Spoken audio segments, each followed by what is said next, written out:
Hey guys, what is going on? In this video, we're talking about how to vlog, the complete basics and the beginner's guide to vlogging, and some important information that you guys should know about when you're starting on your vlogging journey.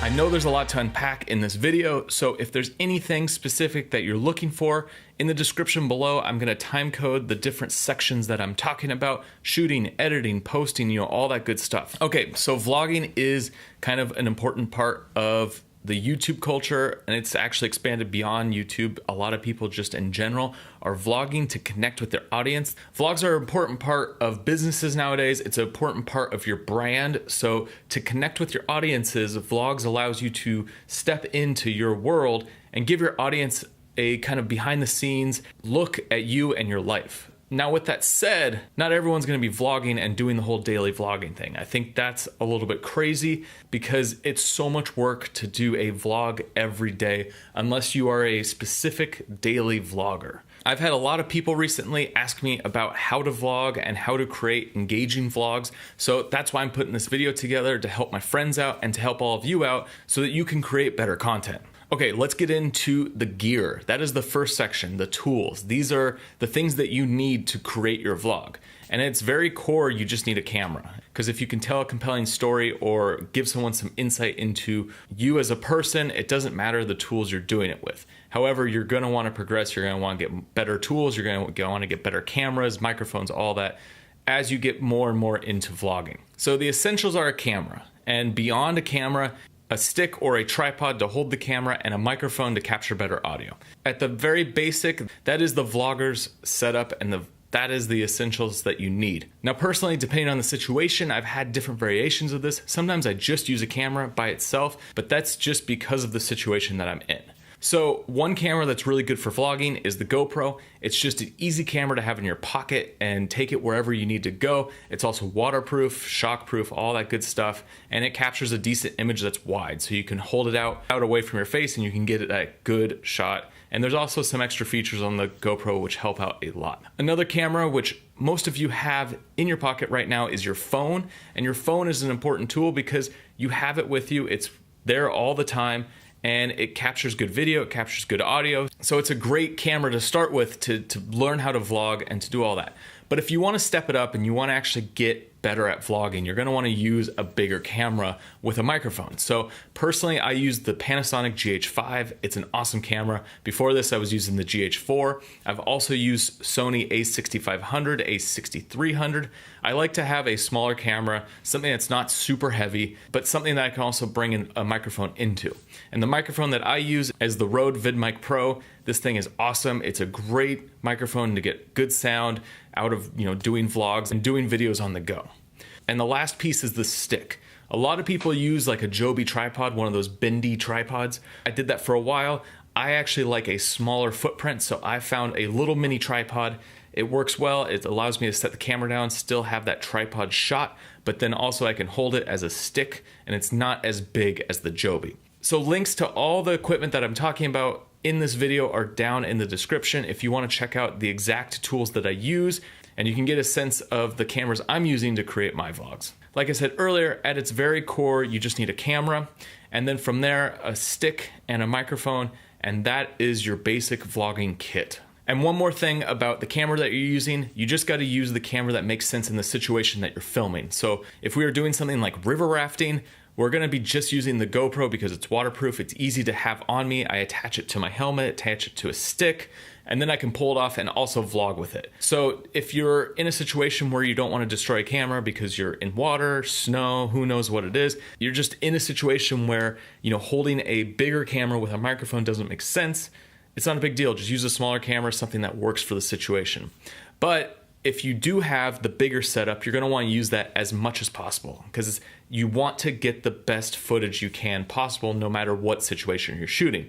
So if you have a GH5 with a microphone and a stick, use that as much as possible and then change over to things like the GoPro or the phone depending on the situation. Okay, let's get into shooting. This is the fun part. This is, shooting all the content, going and doing the adventure, exploring and capturing it. But there's a lot more to shooting than just going out and just going for it and just shooting every little bit about your day. No one cares about your day. I'm just going to put it out there. Nobody really cares, because a vlog at its core is not just a follow me along and see what I do in a day. Sometimes those are interesting if you're really interested in the person as an individual, but a lot of times vlogs need to be more than just following someone around. When you follow someone around, that's a really boring vlog, and that's what a lot of people do when they first start shooting vlogs, because they think that that's what a vlog is. A vlog is just following someone on their day. Do.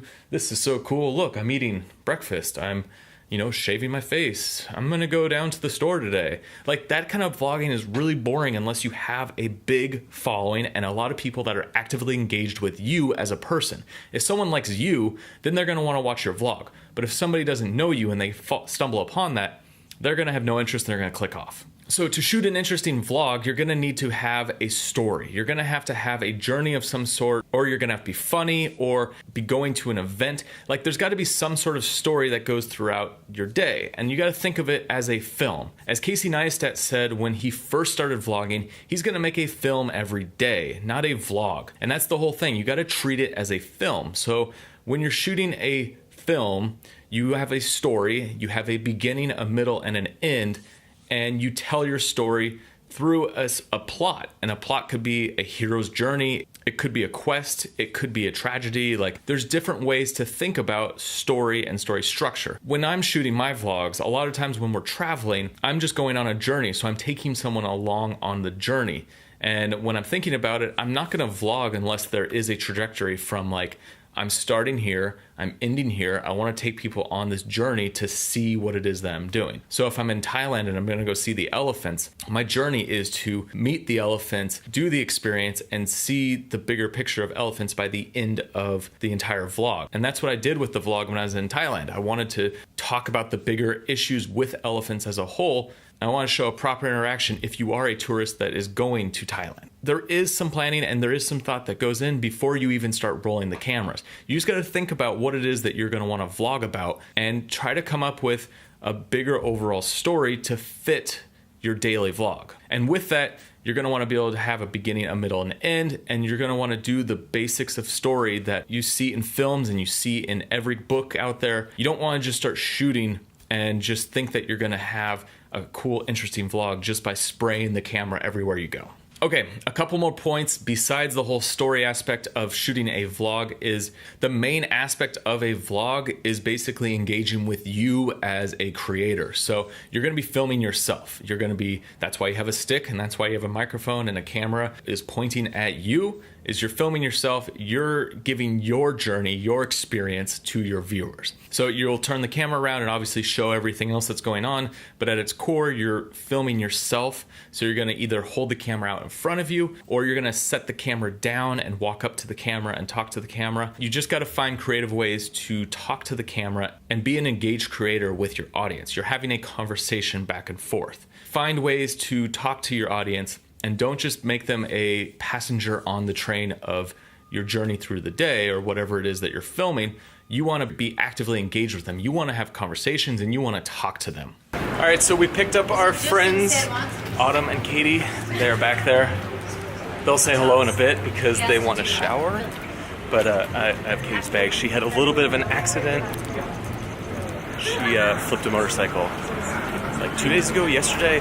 It's pretty beat up. Okay, another key point about shooting is don't be afraid to vlog. If you're out in public, people are gonna look at you. It is what it is. You're holding a camera in front of your face and you're pointing it at yourself. People know what vloggers are nowadays. Like, you'll be in situations where people will be like, oh, it's a vlogger. Just don't be afraid. And that's like a key thing here. When you're being a vlogger, you can't be afraid to shoot things. You just got to shoot everything. And if something happens, something happens. If someone tells you to put down the camera, well, put down the camera, but don't be afraid to put up the camera and shoot to begin with. I've been shut down plenty of times where I've been shooting in situations where, they just didn't want cameras there. So I was in an airport in Belize or Mexico, and I was shooting myself talking to camera. I definitely have had security tap me on the shoulder and be like, you got to put this away. What are you filming? And start questioning me. I got to get out of here, so I'm for sure getting out. So I'm headed over to the other airline a little bit later. Got to sit in the airport all day. But, it is what it is. I'm going to get home today and not be waiting around. That was a mess. United, journals, commitments. But it just is what it is. You just got to own it and you just got to go for it. Stop caring about what other people think, because as a vlogger, you're putting your content out there for other people to look at you. So you're going to have to just not care at all about other people, is really own it, really believe in what you're doing is something that is entertaining and enjoyable to watch for your viewers. Okay, some vloggers don't do a lot of this, but I personally think this is a key ingredient, and that is capture a ton of B-roll and make it cool cinematic B-roll. So I've done a ton of videos on my channel about how to get cinematic footage. Watch those if you're looking for ideas on ways to get cinematic footage. But for me, what I do is I capture a ton of slow motion footage. I capture a ton of drone shots, a ton of just B-roll in general. And if you want to know more about what B-roll is, I'll put a link in the description below to another video of mine about the importance of B-roll.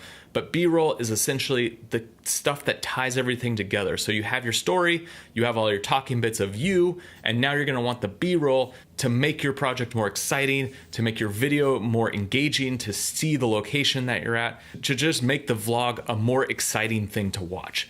So lots of B-roll. Shoot a lot of B-roll. Just shoot everything that you're doing and shoot B-roll around it. Come up with new cinematic creative ways to tell the story and not just talking to camera all the time.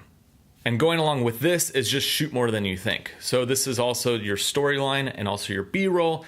Everything, just shoot more than you think, because when you get into editing, you'll realize that you use a lot more footage than you think to edit a vlog.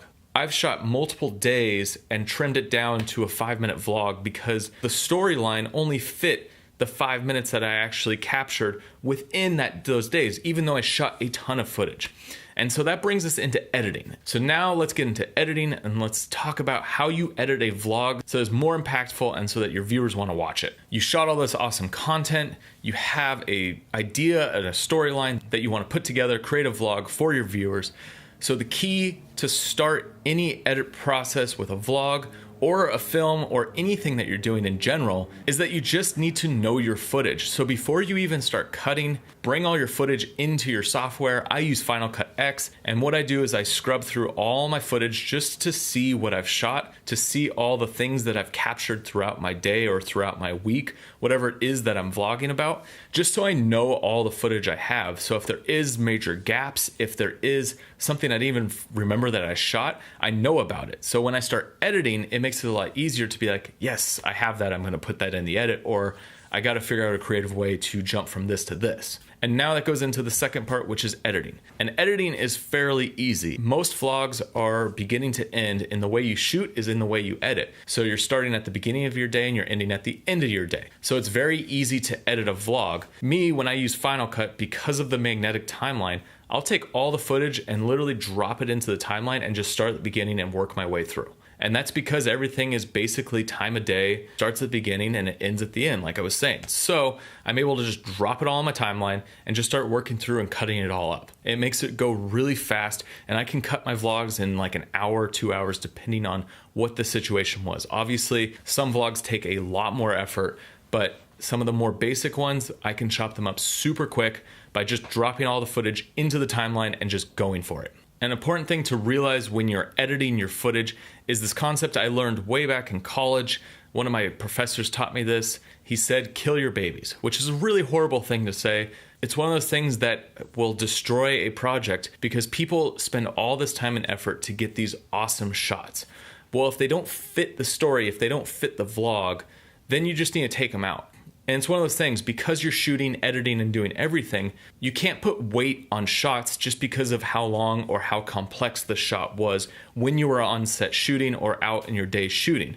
You have to think about the project from a different standpoint, and when you're editing, you just need to look at the footage objectively. And that's the key, is if that shot maybe took 2 hours to do this cool time lapse, it had all this movement, but it doesn't fit the video at all, you're gonna just have to take it out, and you're gonna have to get emotional about it. And that's one of the things about filmmaking that's tough, and one of the hardest things when you're shooting and editing your own content is that you are removing a ton of stuff that you put time and effort into, and you know that this shot is so epic and so cool, but if it doesn't fit the storyline, if it doesn't fit the overall thing that you're doing with your vlog, then you just gotta cut it out completely. And it's tough, but it's something that you just gotta do.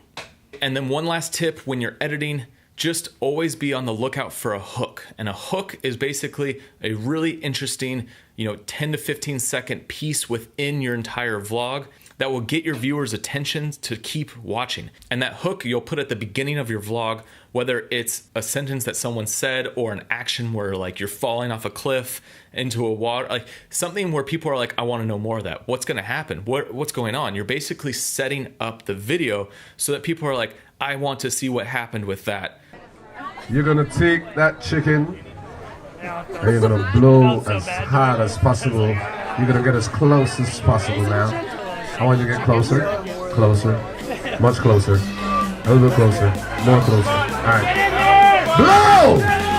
Drop that chicken! So it could be somewhere, anywhere in your vlog, and it's basically just a moment or an idea that captures your viewers' attention. And that is an important part of a vlog because it gets the people in, then they watch your vlog, you have your beginning, middle, end, you tell your story, and that's how you keep people on your channel and get them to subscribe. All right, let's go over the final touches, and this is the upload process. Now you have a awesome vlog, everything's done with it, you're like ready to share this. Personally, I put all my vlogs on YouTube. Other people will use other social media outlets, but we're talking YouTube here. What you're gonna wanna do is create a compelling title and a compelling thumbnail so that people wanna click it. Because people, if they don't even have that compelling element of a thumbnail and a title, they're not gonna click on your video. So a good way to do this is look at a bunch of vloggers and just look at the different styles in which they do their thumbnail and they do their titles, and think of ways that you could do your title and your thumbnail so that someone will click on your video. But on the other side of it, you don't want to be clickbait where you have some obnoxious thumbnail or obnoxious title that someone clicks on and the video has nothing to do with what that is. You got to be engaging, but you can't be clickbaity. So another good tool that I use is TubeBuddy. It's a Chrome extension and it allows you to give a lot of analytics and a lot of different things when you're uploading your video. So it's a great tool to use for sure. And I put a link in the description below so you can check that out. But I used all the time to figure out keywords, titles, to just get a general sense of how my past titles and my past icons and things like that are working so that as I move forward and shoot more vlogs, I can create more engaging thumbnails and titles and keywords and tags and descriptions so that people click on my videos and stay actively engaged and become a subscriber and someone who actually follows my content on the regular.